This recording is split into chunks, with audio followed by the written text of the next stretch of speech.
ড্রেসে হচ্ছে সুন্দর করে কিছু ডিজিটাল প্রিন্ট করা। ব্যাক স্লিভসটা একই রকম প্রিন্টের মধ্যে আছে, একই রকম প্রিন্টের মধ্যে আমরা ব্যাক পার্ট আর স্লিভসের পার্টটা পাচ্ছি, সাথে খুব সুন্দর সুন্দর কিছু প্যানেলস আছে।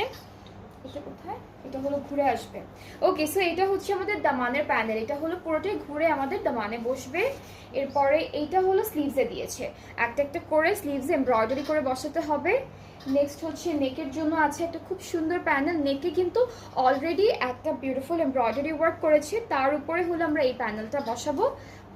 ওকে, সো এটা বসাবো নেকে। অ্যান্ড অনেক সুন্দর একটা আমরা দুপাট্টা পাচ্ছি, যেটা থাকবে পুরোটা। আচ্ছা, এই দুপাট্টার ম্যাটেরিয়ালটাও কিন্তু সিল্ক শিফন টাইপের, খুবই সুন্দর একটা সিল্কি টেক্সচার দিচ্ছে, প্লাস খুব বিউটিফুল ওয়েতে প্রিন্টটা করা, একদম হালকা হালকা একটা প্রিন্ট করা। দিস ইজ দ্য দুপাট্টা, ট্রাউজারটা ক্যামব্রিক কটন, অ্যান্ড এইটার প্রাইসটাও কিন্তু 5000 টাকা